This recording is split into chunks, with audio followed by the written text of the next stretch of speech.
Fala galera, tranquilo? Eu sou Natanael Saraiva e seja bem-vindo a mais um vídeo aqui no nosso canal. E nesse vídeo eu vou mostrar para você de forma teórica e visual como que funciona a escalabilidade vertical e horizontal ali de aplicações. Então, sem mais delongas, eu estou aqui no Draw.io justamente para conseguir mostrar para você de forma mais visual como que funciona ali os tipos de escalabilidade, tá? Então vamos começar aqui com a escalabilidade vertical. Bom, a escalabilidade vertical, na verdade, ela é bem simples. Em tese, vamos colocar aqui que você vai ter uma aplicação rodando, aqui em uma instância EC2, por exemplo. Essa aplicação, ela está rodando numa instância aqui, que eu vou colocar que ela tem, por exemplo, 4 GB de memória e 2 vCPU, tá? E aí, para deixar o nosso exemplo um pouco mais completo, eu vou colocar aqui como se tivesse um Nginx ali, que vai apontar para a nossa instância as requisições dos usuários da aplicação. Então, o usuário ele vai entrar na aplicação através do Nginx e aí depois ele vai ser redirecionado para a nossa aplicação numa EC2. Como que funciona a escalabilidade vertical na prática? Você vai lá e vamos supor que a sua aplicação está tendo um alto consumo, você precisa de mais CPU, você precisa de mais memória e por algum motivo você precisa aumentar ali a sua capacidade computacional. Então, como que você vai fazer no modelo de escalabilidade vertical? Para deixar isso mais visível, eu vou aumentar aqui o tamanho e é como se você estivesse fazendo isso daqui na prática. Você vai aumentar o tamanho da sua instância lá na AWS, fazendo com que assim você tenha mais capacidade computacional. Pô, mas agora vamos supor que a sua aplicação ela tem mais demanda, de repente você está num período de Black Friday, você está num período ali onde a sua aplicação ela realmente está exigindo um pouco mais dos seus recursos. Nesse caso específico, você vai ter que ir lá e novamente aumentar a sua capacidade computacional na mão. Qual que é aqui o problema dessa escalabilidade? É justamente quando você vai fazer esse aumento ou diminuição de capacidade de recurso, porque aqui também você pode fazer uma diminuição. Vamos supor que passou ali o período da Black Friday e você precisa diminuir a sua capacidade computacional, afinal você não precisa ficar pagando por esses recursos. Você vai ter que ir lá novamente, manual, e remover ali a sua capacidade computacional que você adquiriu a mais lá na AWS. Então, nesse caso aqui você diminuiu, você está pagando a menos, só que você teve que fazer isso de forma manual. Bom, o principal problema disso daqui é que toda vez que você vai lá e faz o aumento da capacidade computacional da sua EC2, na prática é como se você estivesse fazendo isso daqui. Você vai apagar uma instância, daí você vai lá e vai subir uma nova com a capacidade computacional que você quer. Seja para cima ou para baixo, eu vou colocar aqui 4 GB de memória e 2 vCPU. Então você foi lá, você apagou a sua instância e alterou ali a sua capacidade computacional. Nesse período onde você fica sem nenhuma instância, o que acontece quando um usuário entra na sua aplicação? É isso mesmo que você pensou, a sua instância está fora do ar, então seu usuário ele vai ter ali um erro 504, por exemplo, que vai mostrar para ele que a sua aplicação ela não está rodando, né? Então, nesse caso, se você fosse novamente voltar à sua capacidade computacional anterior, a mesma coisa. Você vai lá, você está com essa capacidade computacional de 4 GB e 2 vezes CPU, você vai apagar essa instância, vai subir uma nova e nesse período o usuário ele vai ficar sem acesso à sua aplicação justamente porque você não tem nenhuma instância ali executando. E aí, com isso, você pode estar se perguntando se isso daqui tem alguma utilidade, a escalabilidade vertical. E sim, a escalabilidade vertical ela tem uma utilidade onde sempre que você vai subir uma aplicação, você tem ali previsto o quanto que você vai utilizar de capacidade computacional. Geralmente, quando você vai expor a sua aplicação para um público e você vai fazer marketing, você tem ali o aumento de demanda computacional, não é interessante que você utilize essa estratégia. Então, você vai usar essa estratégia aqui justamente quando é uma aplicação interna da sua empresa, por exemplo, que você vai disponibilizar para os seus funcionários, uma aplicação para o seu time de suporte, onde não vai ter tantos acessos assim, onde se você precisar aumentar porque se aumentou seu time e não teria tanto problema você ter a sua aplicação ali fora do ar por um tempo, então você aumenta aqui a sua capacidade computacional manualmente, fica com a aplicação fora do ar e depois isso daí é resolvido, né? Então você tem essa previsibilidade ali que permite que você tenha esse tipo de escalabilidade aqui, né? E aí só para compor um pouco melhor o nosso exemplo, eu vou colocar aqui que a gente tem um banco de dados, tá? Porque nesse caso aqui é o RDS, isso porque justamente você precisa que a sua aplicação ela tenha um banco de dados ali, nesse exemplo aqui hipotético, tá? Isso porque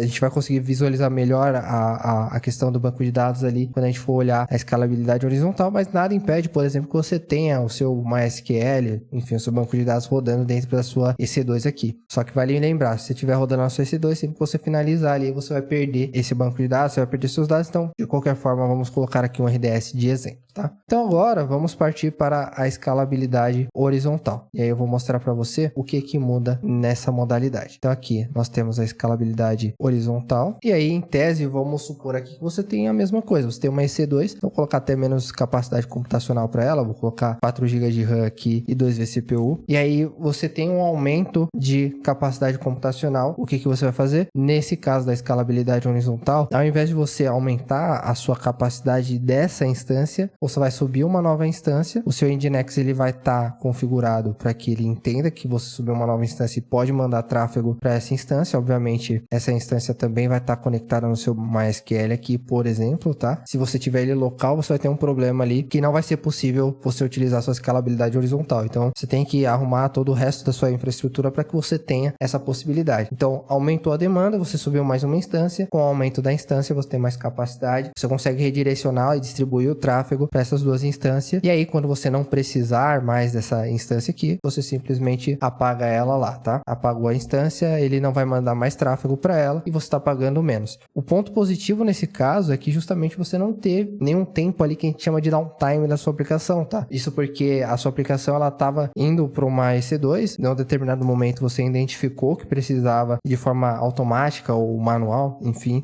você identificou que precisava de mais capacidade computacional, você subiu uma nova instância e aí simplesmente seu Nginx fez o trabalho ali de redirecionar o seu tráfego, tá? E aí, como Nginx, você pode utilizar, por exemplo, o LB da AWS, que ele já faz para você automaticamente. Se você juntar o LB com o autoscaling da AWS, você consegue configurar, por exemplo, que quando essa instância aqui, ela atingir, isso daqui é uma regra, tá? Quando essa instância ela atingir, por exemplo, 75% de utilização da CPU, você quer que ele suba uma nova instância, fazendo com que você tenha automaticamente ali o aumento de capacidade computacional. E aí você consegue fazer o inverso também. Sempre que a sua aplicação ela tiver ali uma utilização de CPU abaixo de 25%, você remove uma instância. Então, ele vai sempre fazer esse controle para você ali de forma automática, né? Então, a escalabilidade horizontal ela funciona dessa forma. Sempre que você tiver um aumento de demanda ali, se a gente, vamos usar o mesmo exemplo anterior, a gente tem ali um aumento de demanda por conta da Black Friday, por exemplo, ou deu algum pico na sua aplicação, você vai lá e sobe uma nova aplicação, ou sobe automaticamente através do auto-scaling ali. Ele vai verificar através das regras, né? Se ele tem um aumento de CPU ali, se ele tem a CPU acima de 75%, ele sobe uma nova instância. Se ele tiver lá abaixo de 25%, ele sobe. E aí, de forma igual, se ele tiver esse grupo de instâncias aqui, e esse grupo de instâncias ele tiver acima de 75% de utilização da CPU, ele vai lá e novamente subir uma nova instância, fazendo com que a sua aplicação ela seja sempre disponível ali, né? Não causando ali uma sobrecarga da utilização. E lembrando, né? Caiu para menos de 25, ele vai pegar e excluir uma instância, fazendo com que você pague menos na sua infraestrutura ali ao longo do tempo, né? Isso porque você vai sempre aumentar uma instância quando você tiver a demanda, e quando você não tem mais aquela demanda, você tira aquela instância e você não paga mais por ela, porque você paga por hora lá na AWS. Então, por esse vídeo é isso. Eu tô fazendo esse vídeo porque lá na nossa playlist, onde eu faço o deploy de uma aplicação Laravel na AWS, eu falo bastante sobre escalabilidade vertical, escalabilidade horizontal. Então, é legal a gente ter esse vídeo aqui justamente para que você entenda como que funciona essas duas modalidades. Em tese é bem simples, mas aqui eu tentei deixar o mais visual possível para que você consiga entender como que é cada uma dessas modalidades e que você consegue, obviamente, automatizar essas escalabilidades ali. Mostrar para você também um pouco do caso de uso ali da escalabilidade vertical, onde você tem uma aplicação mais interna, uma aplicação onde você consegue controlar melhor o tráfego que vai passar por ela. Enfim, você sempre sabe quando que você vai subir a sua capacidade computacional ou diminuir ela de acordo com a sua demanda. E aí, por esse vídeo é isso. Se você gostou desse vídeo, eu quero te convidar ali para assistir a nossa playlist, onde estamos fazendo o deploy de uma aplicação Laravel na AWS e estamos configurando toda a infraestrutura ali de forma prática lá na AWS. Não se esquece de deixar seu like, de se inscrever no canal e até a próxima.